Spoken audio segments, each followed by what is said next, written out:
ऐसा गुंबद न ऐसा रोजा न शहर ऐसा जनाब हो। अल्हम्दुलिल्लाह रब्बिल आलमीन वस्सलातु वस्सलामु अला सय्यिदिल मुरसलीन व अला आलिहि व अस्हाबिहि व अज़वाजिहि व ज़ुर्रिय्यतिहि व अहलि बैति अजमईन। अम्मा बाद फ़अऊज़ु बिल्लाहि मिनश शैतानिर रजीम बिस्मिल्लाहिर रहमानिर रहीम। अला इन्ना औलिया अल्लाहि ला खौफुन अलैहिम व ला हुम यहज़नून। सदक़ल्लाहु मौलाना अल-अज़ीम व सदक़ना रसूलुन नबील अमीनिल करीम व नहनु अला ज़ालिका लमिनश शाहिदीन व शाकिरीन वल्हम्दुलिल्लाहि रब्बिल आलमीन।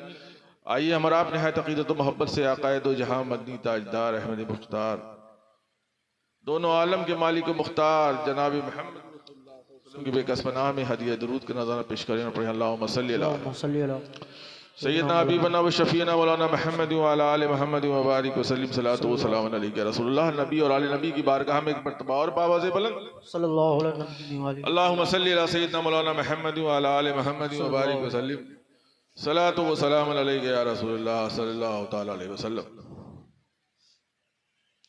हमारे और आपके दरमियान एक बुजुर्ग शख्सियत मौजूद है और तवील जिंदगी जो है आप ही के दरमियान गुजारी। इस खत्ते के पीरो मुर्शिद हैं,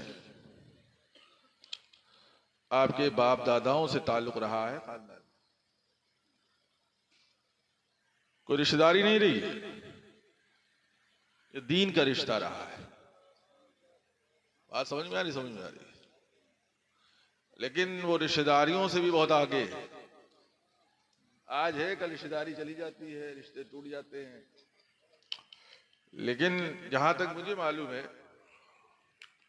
कि इस खत्ते में हजरत शेख अल्लामा मौलाना कुर्बान अली रहमतुल्लाह अलैह की ज़ात मुक़द्दस वो ज़ात है कि जो इस खत्ते में सबसे पहले जिन्होंने मुरीदी का सिलसिला शुरू किया, और ये तकरीबन 250 साल पहले का मामला है। अब उससे पहले के क्या मामला थे वो मैं नहीं जानता कि उससे पहले कौन कौन थे। वैसे बुजुर्गान दीन में सैयद शाह मुज़फ़्फ़र क़ुद्दुस रहमा भी रहे, जो एक अपने वक्त के बहुत बड़े बुजुर्ग हैं, और अल्लामा और मौलाना लोग तो बहुत अच्छी तरह जानते हैं क्योंकि तारीख में उनके हवाले मौजूद हैं। तो वो ज़ात ऐसी ज़ात है जिसकी तारुफ की मोहताज नहीं है। सैयद शाह साहब का ज़माना, जैसे शेख शरफुद्दीन यहिया मुनेरी को दुनिया जानती है, अलाउल हक पांडवी को दुनिया जानती है, शाह अलाउल हक पांडवी को। तो वो पहले के बहुत बुजुर्ग हैं। तो ये बात के बुजुर्गों का तो ताल्लुक है वो बड़ा पुराना है। यहाँ से क्या पीरों मुरीदों का रिश्ता था, पीर और मुरीद का, आका और गुलाम का। समझ में आ रही है? समझ में आ रही है? अब कोई नया पैदा हो जाए, आ जाए, इंटरफियर कर ले, that is another matter. But message जो यहां तक आया है दीन का, जो रोशनी आपको दीन की मिली है, जो पीरी मुरीदी की समझ मिली है, वो इन्हीं बुजुर्गों से मिली है। समझ में आ रही? समझ में? ये पीरी नहीं थे, ये बड़े बड़े आलिम भी हुए हैं। जैसे साहब अभी मुफ्ती साहब फरमा रहे थे कि जो मुफ्ती होता है he is the chief justice. और माशाअल्लाह हमारे खानकाह में मुगलों के दौर में 4 काजी बाशरा रहे जिनकी मोहरें आज तक मौजूद हैं।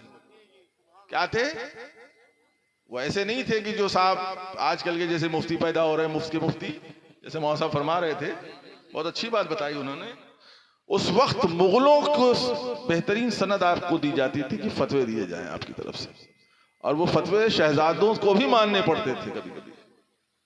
यानी इतने पावरफुल होते थे काजी बाशरा जो होते थे, जो chief justice of that time, बड़े ही इंपॉर्टेंट पोजीशन हुआ करती थी। वो भी बुजुर्गों को खानकाह के मिली हुई थी। बड़ी अजीम खानकाह है और माशाल्लाह आपका उन खानकाहों से ताल्लुक रहा है, इस पूरे खित्ते का ताल्लुक रहा है। तो कहने का मकसद है कि पीर जो होता है अगर कामिल होता है तो बंदे को खुदा मिल जाता है ना। वो अच्छे रास्तों की तरफ ले जाता है, वो नेकी की तरफ बुलाता है, वो सखावत सिखाता है, वो इखलाक सिखाता है, वो बुर्दबारी सिखाता है, वो मोहब्बत सिखाता है, वो तकवा सिखाता है, वो तहार, हर चीज जो है वो हमें पीरों के जरिए से मिलती है। और पीर जाहिल नहीं होता है, पढ़ा लिखा होता है ना। जैसा कि नहीं 5-5 अंगूठी 6-6 अंगूठी वाला नहीं, सही बात है कि पीर के पास अगर नॉलेज नहीं होगी तो वो नॉलेज ट्रांसफर कहां से करेगा? वो खुद अगर आलिम होगा तभी तो लोगों को अच्छी बातें बताएगा, नहीं तो नहीं बता पाएगा। वो बात समझ में आ रही? समझ में आ रही है? तो ऐसे इसको भी ज़हन नशीन रखने वाली चीज है कि हमें किसको पीर बनाना है।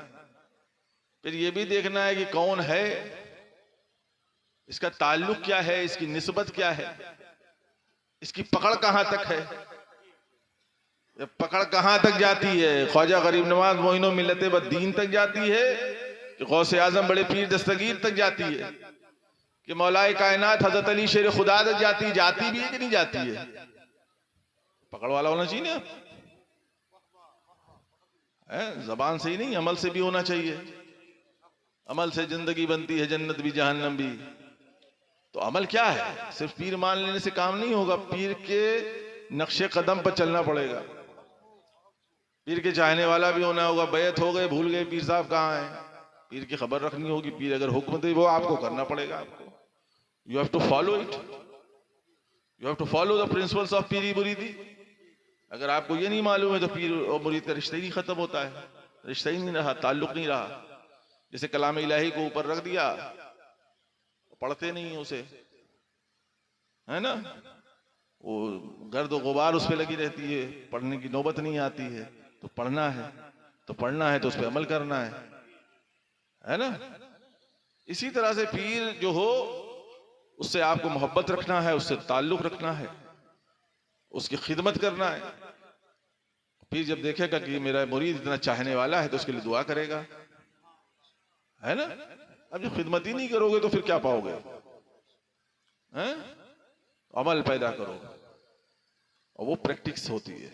आपके दिखनी चाहिए कि हाँ आप कर रहे हैं, दूर से नहीं होता है। जैसे नमाज पढ़ते हैं तो दिखती है कि नहीं, नमाज पढ़ रहे हैं, रुकू में जा रहे हैं, सुरूज में जा रहे हैं, क़याम के कर रहे हैं, इमाम के पीछे नमाज पढ़ रहे हैं, तो सब देख रहा है कि भाई नमाजी आदमी है, तो दिखता है। अब कहते तो हम तो ऐसी ही नमाज पढ़ते हैं, तो भाई दिखनी भी तो चाहिए नमाज, है। लोग नजर में आने तभी तो आपको नमाजी कहेगा, नहीं नमाजी कैसे कहेगा? वो आपने हुजरे में क्या कर रहे हैं उसे क्या मतलब है? तो आपका ताल्लुक बहुत पुराना है कि नहीं है?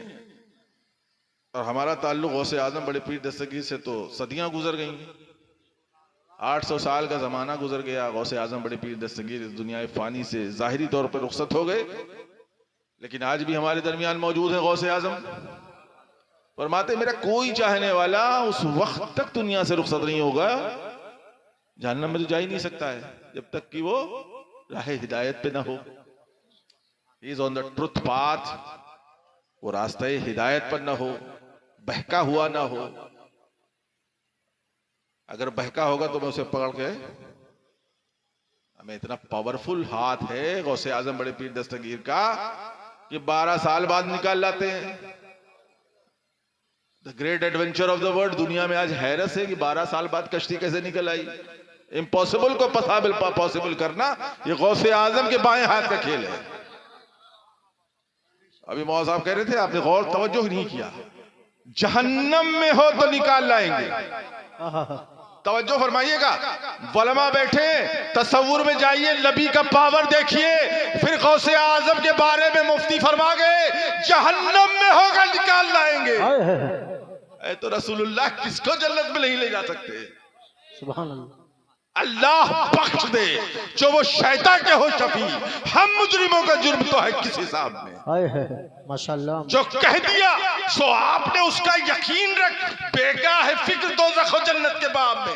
ये दोज़ख जन्नत क्या है, इसकी हकीकत क्या है? मुस्तफा की ठोकरों का नाम जन्नत है, दोज़ख है। सुभान अल्लाह, माशाअल्लाह। अल्लाह बख्श दे जो वो शैतान के हो शफी, हम मुजरिमों का जुर्म तो है किस हिसाब में। तो हम कहते हो फला को नहीं बख्शवा पाएंगे, फला को नहीं बख्शवाएंगे। अरे काफिरों बेगैरत हो, नबी जिसको चाहे बख्शवा दे। माशाअल्लाह माशाअल्लाह, सुभान अल्लाह। नबी मुख्तार कुल है, जिसको जो चाहे अता कर दे, बड़ी जन्नत हिबा कर दे।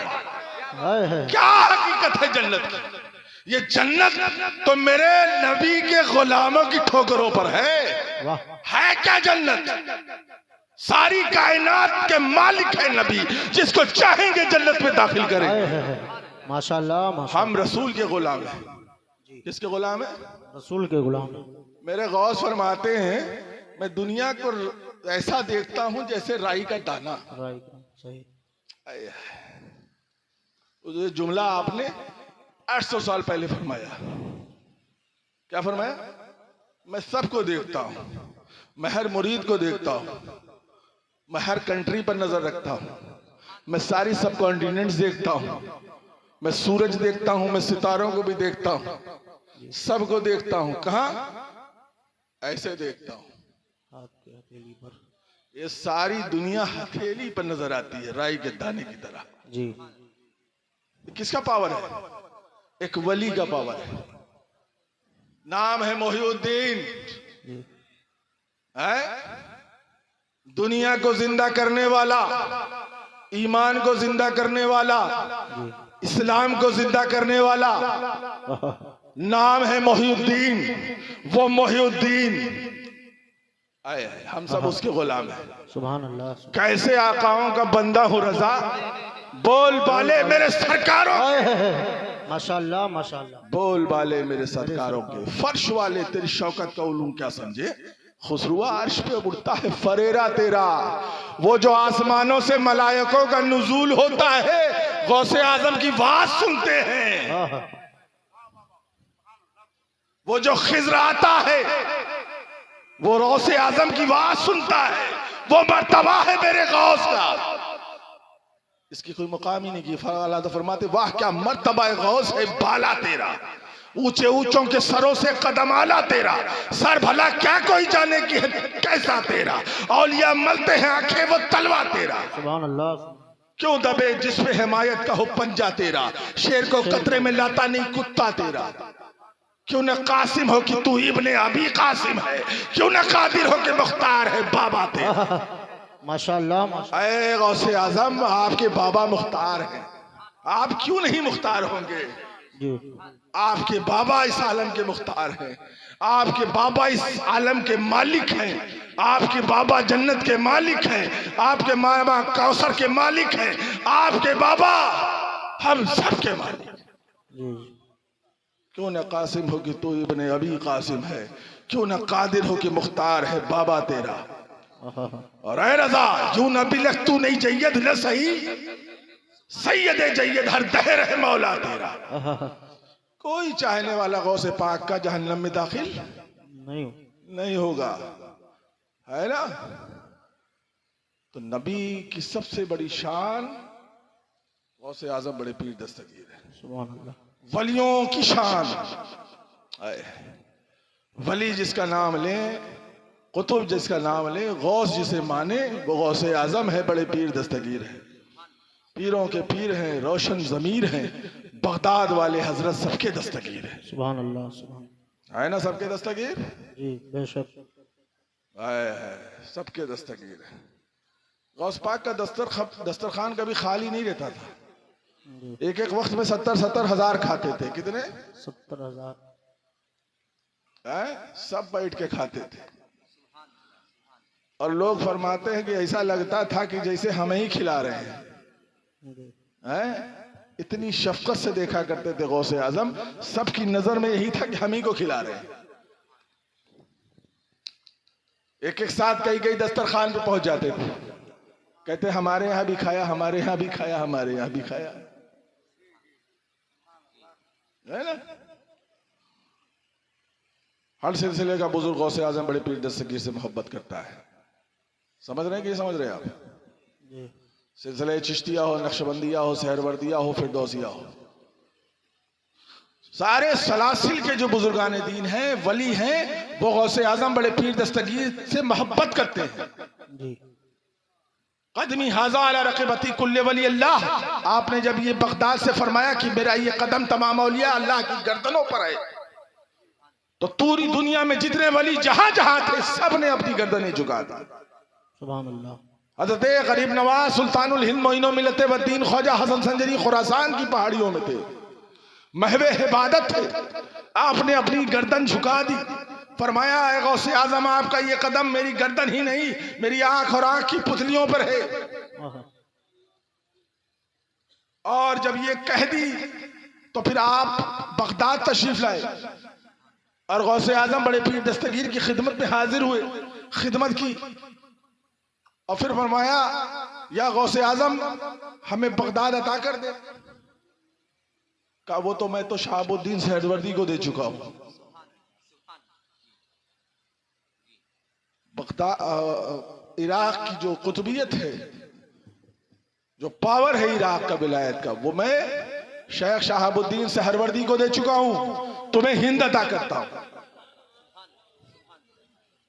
तुम्हें हिंद अता करता हूं। ये एक वली की जबान से निकला था, एक वली के लिए। मदीनतुल मुनव्वरा तशरीफ ले जाते हैं, आका की बारगाह में हाजिर होते हैं, खुशबरी वहां से भी मिल गई, जाओ मैंने तुम्हें हिंदुस्तान अता कर दिया। इसीलिए तो आपको कहा जाता है अताए रसूल फिल हिंद। यह हिंदुस्तान गरीब नवाज का है। हिंदुस्तान में रहने वाला हर अहले सुन्नत वल जमात का गरीब नवाज से मोहब्बत करता है, बेशक गरीब नवाज को मांगता है, चाहे वो कादरी हो, चिश्ती हो, नक्शबंदी हो, सहरवर्दी हो, फिरदौसी हो, रिफाई हो, किसी भी सिलसिले में बैयत हो, गरीब नवाज से मोहब्बत करता हुआ नजर आएगा। बेशक बेशक। इसी तरह से पूरी दुनिया में जितने सलासिल हैं सब गौसे आजम बड़े पीर दस्तगीर से मोहब्बत करते हुए नजर। माशाअल्लाह माशाअल्लाह। चाहे मसलके इमाम अबू हनीफा पर चलने वाला हो, चाहे इमाम शाफई के मसलक पे चलने वाला हो, चाहे इमाम हम्बल के मसलक पे चलने वाला हो, चाहे इमाम मालिक के मसलक पे चलने वाला हो, सब अनडिस्प्यूटेड एक साथ। ये चार है ना, चार मसलक है, ये चारों मसलक के जितने भी मानने वाले वो सब गौसे आजम बड़े पीर दस्तगीर से मोहब्बत करते हैं। बेशक। यानी जिसने मसलकों को इकट्ठा कर दिया वो गौसे आजम बड़े पीर दस्तगीर है।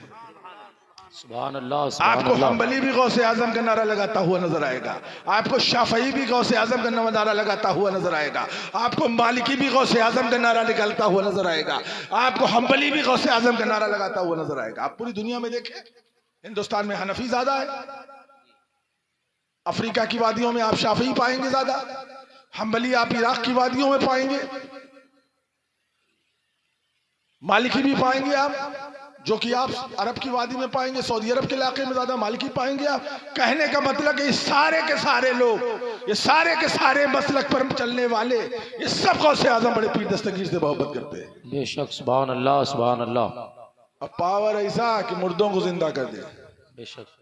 क्या मुर्दों को जिंदा कर दें। एक बहुत ही मशहूर मारूफ वाक़या है बगदाद का। ये कुछ पादरी आए गौसे आजम बड़े पीर दस्तगीर की बारगाह में और कहने लगे कि हमारे ईसा रूहुल्लाह को अल्लाह ताला ने ये ताकत अता फरमाई थी कि वो मुर्दों को जिंदा कर देते थे। आपके नबी से तो ऐसा कुछ हमें दिखा नहीं। रसूलुल्लाह की क्या पावर है, कंकरियां कलमा पढ़े, बेशक बेशक। पत्थर को जिंदगी बख्श दे सरकार। सुभान अल्लाह। जान झुक जाता उधर उंगली उठाते महद में, क्या ही चलता था इशारों पर खिलौना नूर का। माशाअल्लाह। तेरी नस्ले पाक में है बच्चा बच्चा नूर का, तू है यानी नूर तेरा सब खुराना नूर का। सुभान अल्लाह सुभान अल्लाह। नबी के इशारों पे चांद दो टुकड़े हो जाए, बट जाए फिर आ जाए, इकट्ठा हो जाए। सूरज को इशारा कर दें तो सूरज वापस आ जाए, इतनी पावर अल्लाह के रसूल। तो आप गौसे आजम बड़े पीर दस्तगीर ने बड़ी गौर से सुना और तहम्मुल के साथ आपने पूछा कि गौस कि ये बताओ वो पढ़ते क्या थे। बहुत ईसा रूहुल्लाह पढ़ते क्या थे। कहा कुम बेइज़्निल्लाह, उठ अल्लाह के हुक्म से। आपने कहा अब तू अपने साथ ले चल उस कब्रिस्तान में जहां तू चाहे। बात समझ में समझ में आ रही। तो पादरी बड़े खुश हुए कि भाई मसला कुछ होगा, चले। तो अपने कब्रिस्तान में ले गए, ईसाइयों के कब्रिस्तान में, मुसलमानों के कब्रिस्तान में नहीं ले गए। आपने पूछा कि बताओ, अब मैं बताऊं इनमें से कौन किसकी कब्र है। तुम जिस कब्र को बताओ मैं उसके बारे में उसकी आइडेंटिटी बता देता हूं, पोर्टफोलियो खोल देता हूं मैं उसका, है ना, उसका शजरा खोल देता हूं। तो कहा बहुत ढूंढा, कहा वो अली बोसीदा कब्र का, सुन ये गाने वाले की कब्र है। किसकी कब्र है? तो वली जो है कब्र के अंदर की भी नजर रखता है। और फिर उसे इशारा फरमाया कि कुम बे इज़्नी, उठ मेरे हुक्म से, क्योंकि वली की जबान रब की जबान होती है। बेशक बेशक। और फिर गौसे आजम बड़े पीर दस्तगीर का मुकाम बड़ा आला है, बड़ी शान वाला है। इशारा फरमाया, मुर्दा जिंदा होके निकला बाहर। बेशक सुभान मुर्दा नहीं अल्लाह। निकला, बल्कि गाता हुआ निकला। जो उसका प्रोफेशन था वही करता हुआ निकला। अब आप सोचें आप कि गौसे आजम बड़े पीर दस्तगीर मुर्दों को जिंदा कर दिया था। एक मर्तबा नहीं, बेशुमार मर्तबा गौसे आजम बड़े पीर दस्तगीर ने मुर्दों को जिंदा किया, दीन को जिंदा कर दिया। वो गौसे आजम बड़े पीर दस्तगीर की जात मुकद्दसा है। हम और आप गौस पाक से मोहब्बत करें, गौस पाक के बताए हुए उसूलों पर चलें, हराम चीजों से परहेज करें, हलाल चीजों को इस्तेमाल करें। देखिए पूरी जिंदगी गौसे आजम बड़े पीर दस्तगीर ने हराम नहीं खाया, हलाल खाया है। क्या खाया? भूखे रहते थे, औरों को खिला देते थे। कितने साबिर थे पैगंबर के घर आने वाले। फरमाते हैं सबसे पहली बार मैं जब दजला के किनारे था तो जो कुछ मेरी माँ की तरफ से मुझे मिला था मैंने गरीबों में बांट दिया। ऐसा नहीं था, आते थे पैसे दिरहम की शक्ल में आपके पास, लेकिन वो सब कुछ सब गरीबों के दरमियान बांट देते थे।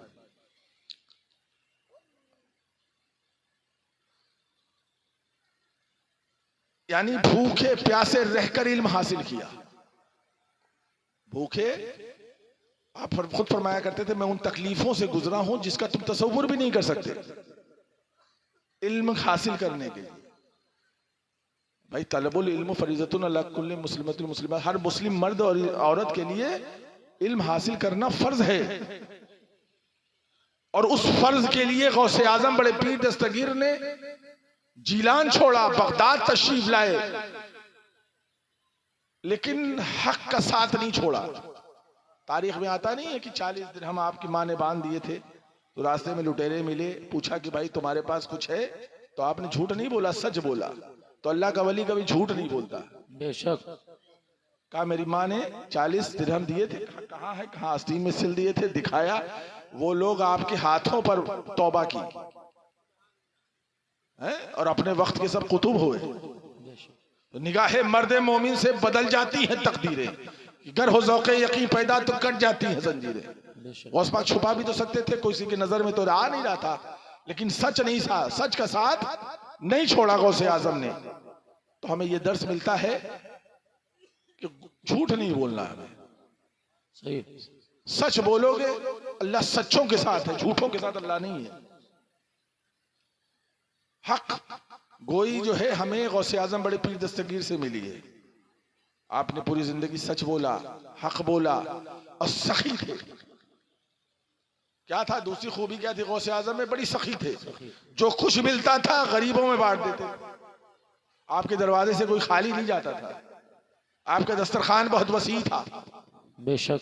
बहुत वसी दस्तरखान था, जो कुछ होता था सब खिला देते। खुद भूखे रहते थे। फरमाते मैं कई दिन दरियाए दजला के किनारे बैठा रहता था, भूखा रहता था, प्यासा रहता था, लेकिन उन फकीरों को देख के मुझे सुकून मिलते थे जो दरियाए दजला के किनारे बैठे रहते थे अल्लाह के जिक्र में।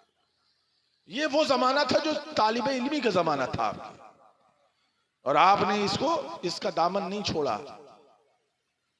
आप सखी थे बहुत ज्यादा, और अल्लाह ताला सखावत को बहुत पसंद फरमाता है। अल्लाह फरमाता है मैं सखी के करीब हूं और बखील से दूर हूं। अल्लाह ताला जिस चीज को देखना भी पसंद नहीं आता करता वो बुख्ल है, और सखी का साथ नहीं छोड़ना चाहता है। तो अल्लाह के जो नेक और बरगजीदा बंदे होते हैं वो सखी हुआ करते हैं। और तीसरी चीज होती है इखलाक वाले होते हैं, मोहब्बत से बैठते हैं, लोगों के साथ हमदर्दी से पेश आते हैं, उनके दुख को सुख सुनते हैं, जो हो सकता है मदद करते हैं। ये चीज हमें गौसे आजम बड़े पीर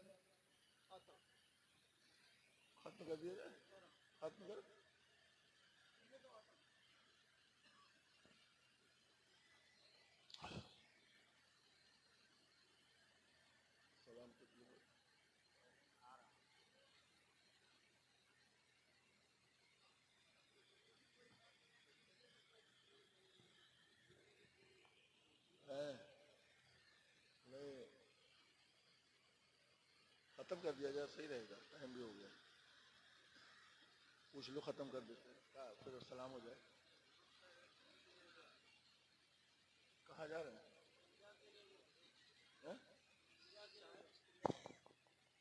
पढ़िए तो शिवल्लाहु सल्ली अला सैयदना हबीबना व शफीना मौलाना मुहम्मद व अला आलि मुहम्मद व बारिक वसल्लम सलातो व सलाम अलैका या रसूलुल्लाह सल्लल्लाहु ताला अलैहि वसल्लम। तो अल्लाह ताला हमें और आपको तौफीक दे कि हम गौसे आज़म बड़े पीर दस्तगीर के नक्श कदम पर चले। ये जो लंगर आप करते हैं, ये लंगर कोई बखील आदमी नहीं कर पाएगा। बखील तो खाने के लिए होता है, और जो सखी होता है वो खिलाने के लिए होता है ना। पैसा तो खर्च हो जाने वाला है, कोई भी पैसा हो खर्च हो जाने वाला। उसकी फितरत में है कि आज यहाँ है कल वहां जाएगा।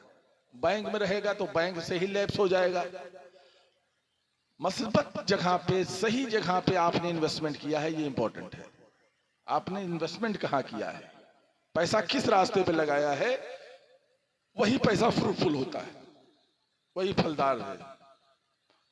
बंजर जमीन पे पैसा लगा दिया तो बेकार है। अच्छी जगह पे आपने लिखा, पेड़ अच्छा निकला, फिर उसमें से फल निकले, है ना। तो सखावत से बढ़िया कोई अमल नहीं है। अल्लाह ताला सखी को बहुत पसंद फरमाता है। हातिम के अंदर एक बड़ी खूबी थी कि वो सखी था बहुत बड़ा। हातिम ताई का नाम सुना है? वो बहुत बड़ा सखी था। तो उसके कई दरवाजे थे उसके घर में। तो जब कोई आता तो उसे देता जाता। वो ये नहीं पूछता था तू कहां से आया है, क्या नाम है, तेरा क्या प्रोफेशन है। हाजतमंद आ गया, वो उसने पैसा दे दिया उसे। एक शख्स, उसके कई दरवाजे थे, कई दरवाजों से दाखिल हुआ, उसने अपनी हाजत रखी, हातिम ने पैसा दे दिया। तो उसका मुशीर बैठा था, उसने कहा ये वो शख्स है जो कई बार आपके पास आ चुका है। तो उसने कहा भाई मेरा काम है देना, उसको हाजत है, वो बार बार आ रहा है, ले जा रहा है, ये उसका काम है। मेरा काम तो है गरीबों को देना। बात समझ में आ रही? समझ में आ रही? तो मेरा काम तो गरीबों को देना है, मैं गरीबों को देना चाहता हूं। तो उसे हातिम ताई कहा जाता है। बड़ा सखी था अपने जमाने में। तो गौसे पाक की शान यह है कि आपको अल्लाह ताला ने बड़ी अजमत अता फरमाई, बड़ी शान अता फरमाई। आप उस नस्ल पाक से हैं कि जिस नस्ल की भी कोई मिसाल नहीं। आप हसनी हैं, हुसैनी हैं, दोनों हैं। बाप की तरफ से आप हसनी हैं, मां की तरफ से आप हुसैनी हैं, है ना। बाप की तरफ से आप हसनी हैं, मां की तरफ से हुसैनी हैं। यानी अहले बैत अतहार से आपका ताल्लुक है, आले रसूल हैं, गुलशन ज़हरा के फूल हैं, गुलशन ज़हरा के फूल हैं। उस नस्ल पाक से हैं कि जिनमें हज़रत मौलाए कायनात हज़रत अली शेर खुदा हुए कि शाह मर्दा शेर यज़दा क़ुव्वत परवरदिगार ला फ़ता इल्ला अली ला सैफ़ इल्ला ज़ुल्फ़िकार। माँ सैयदा बुतूल तैयबा ताहिरा फातिमतुज़ ज़हरा की नस्ल से हैं, जिस नस्ल की ये शान है कि सारी जन्नती औरतों की सरदार का नाम फातिमतुज़ ज़हरा रज़ी अल्लाह अन्हा है। फातिमा सैयदतुन निसाइल आलमीन और फातिमा सैयदतुन निसाइल अहल जन्नह। मेरी ये बेटी फातिमा तमाम जन्नती औरतों की सरदार है और तमाम आलम की औरतों की सरदार है, तमाम आलम की औरतों की सरदार है, वो फातिमतुज़ ज़हरा है। हसन मुश्तबा, इमाम हसन, जिनके बारे में सरकार फरमाते हसन मुझसे है और मैं हसन से। हसन की मोहब्बत मेरी मोहब्बत, और जो हसन की मोहब्बत में मर गया वो जन्नती है। मुस्लिहुल उम्मा कहा जाता है इमाम हसन को। आप उस नस्ल से हैं, उस पाक नस्ल से हैं। और जिसकी पाकी का खुदाए पाक करता है बयां, आयत तथहीर से साबित है शान अहले बैत। और जिनके घर पे इजाजत जिब्रील भी आते नहीं, कद्र वाले जानते हैं कद्र शान अहले बैत। पढ़िए दरूद शरीफ, अल्लाहुम्मा सल्ली अला मुहम्मद व अला आलि मुहम्मद व बारिक व सल्लिम सलातो व सलाम अलैका या रसूलुल्लाह सल्लल्लाहु तआला अलैहि वसल्लम। उस दौर में जो खिलाफत थी वो अब्बासियों के पास थी, और अब्बासी जो थे हजरत अब्बास रजी अल्लाह अन्हु की नस्ल पाक से थे। तो आपने उस जमाने के बादशाहों को भी हिदायत बख्शी, यहां तक कि अल मुस्तंजिद बिल्लाह जब आपकी बारगाह में आता था तो आप उसे हिदायत फरमाया करते थे। कहते थे कि अल मुस्तंजिद बिल्लाह, तुम खलीफा तो हो लेकिन अल्लाह से डरते रहो, अल्लाह के मखलूक का हक अदा करते रहो, अल्लाह की मखलूक की खिदमत किया करो। अल्लाह ताला ने तुम्हें जब ये मनसब अता किया है तो लोगों की खबरगिरी किया करो। तो एक दिन हजरत गौसे आजम बड़े पीर दस्तगीर की बारगाह में आया तो बड़े बड़े तश्त में अशरफियां लेकर आया सरकार गौसे आजम बड़े पीर दस्तगीर की। गौसे आजम बड़े पीर दस्तगीर ने उन अशरफियों को देखा, कायल मुस्तंजिद ये किस लिए लाए हो? कह गौसे आजम ये आपकी खिदमत में है, नजर कबूल फरमा ले। तो अशरफियों की थैलियां थी जो तश्त में रख के लाया था। आपने फरमाया ये जिनका हक है उन्हें दे दो। वो समझ नहीं पाया, फरमाया आपके लिए लाया हूं सरकार, कबूल फरमा ले। वो अब्बासी खलीफा जिसकी हुकूमत का सूरज नहीं गुरूब होता था, जिसकी हुकूमत का सूरज नहीं गुरूब होता था, इतनी बड़ी हुकूमत, लाखों फौजें जिसके पीछे खड़े होती थी, वो गौसे आजम बड़े पीर दस्तगीर के जब पास आता था तो दोजानो बैठा करता था, बराबर नहीं बैठता था, सामने बैठता था और गौसे आजम बड़े पीर दस्तगीर के वाज सुना करता था। वक्त का खलीफा, उसकी फौजों के बड़े बड़े आला अफसर आया करते थे और गौसे आजम बड़े पीर दस्तगीर की बातों को सुना करते थे। आंखों से अश्क जारी हो जाया करता था। कई कई बार तो अल मुस्तंजिद बिल्लाह गिरा और गश खा के बेहोश हो गया। ये हाल था गौसे आजम बड़े पीर दस्तगीर का। यानी जनाजे उठा करते थे गौसे आजम बड़े पीर दस्तगीर जब वाज फरमाया करते थे। आप नमाजे जनाजा पढ़ाते थे और फिर वाज करना शुरू कर देते थे। एक हुजूम होता था जो गौसे आजम बड़े पीर दस्तगीर की बात को सुना करता था, तकरीरों को सुना करता था। 60-70 हजार का मजमा सुना करता था और हर शख्स ये कहता था कि हमने वो सुना है, तो दूसरा कहता था हाँ हमने भी यही सुना है। उनकी याददाश्त में ये बातें महफूज हो गया करती थी। गौसे आजम को अल्लाह तबारक व तआला ने वो आला मुकाम अता फरमाया था। आपको एक बात और हैरत से होगी कि जो बैतुल मक़दस की जंग सुल्तान सलाहुद्दीन अय्यूबी ने लड़ी, उसमें 70% जो आलिम दीन आपके पढ़ाए हुए उस जंग में शरीक हुए थे। यानी वो किताबों के ही सिर्फ कीड़े नहीं थे, बल्कि वो एक मुजाहिद हुआ करते थे। यानी सुल्तान सलाहुद्दीन अय्यूबी के लश्कर में 70% उलमा आपके पढ़ाए हुए थे, जिन्होंने आपसे दर्स व तदरीस लिया था। अब आप सोचें कि असल में वो सुल्तान सलाहुद्दीन अय्यूबी की फतेह नहीं थी, वो गौसे आजम बड़े पीर दस्तगीर की फतेह थी। आपकी तरबियत याफ्ता लोग उस जंग में शामिल हुए। खुद सुल्तान भी आपका बहुत बड़ा चाहने वाला था और सिलसिले कादरिया में बैयत था। ये गौसे आजम बड़े पीर दस्तगीर की शान है। आपने दीन को जिंदा कर दिया। हक है कि ये वही दौर का वाकया है जिस दौर में सुल्तान सलाहुद्दीन अय्यूबी ने जो है बैतुल मक़दस को फतेह किया था, सलीबियों के हाथ से छीन लिया था। तो आज भी वो तारीख में मौजूद है और ये हमारे गौसे आजम बड़े पीर दस्तगीर का करम है, नवाजिश है कि आपके मुरीद आलिम भी होते थे, फाजिल भी होते थे, आबिद भी होते थे, जाहिद भी होते थे, जनरल भी होते थे, कर्नल भी होते थे, बादशाह भी हुआ करते थे। इतनी अजीम शख्सियत, अगर हम पूरी हिस्ट्री ऑफ द इस्लाम को पढ़ें तो नबी के जमाने के बाद, मौला अली के जमाने के बाद अगर कोई जमाना हमें नजर आता है तो गौसे आजम बड़े पीर दस्तगीर का जमाना नजर आता है। गौस ने पूरी दुनिया के नेचर को बदल दिया, इस्लाम के नेचर को बदल दिया और लोगों को दुनियावी चीजों से रग़बत करने से दूरी कर दी और लोगों को इस्लाम की तरफ बुलाया, हक्कानियत की तरफ बुलाया। ये वो पीर है जो पीर कामिल है, पीर कामिल है, परफेक्ट पीर जिसे कहा जाएगा, पीरों का पीर जिसे कहा जाएगा, वो गौसे आजम बड़े पीर दस्तगीर की जात है। तो हमें और आपको चाहिए गौसे पाक से मोहब्बत करें। वक्त भी बहुत ज़्यादा हो चुका है। अल्लाह हमें हक बोलने की और आपको हक सुनने की तौफीक अता फरमाए। व मा अलैना बला।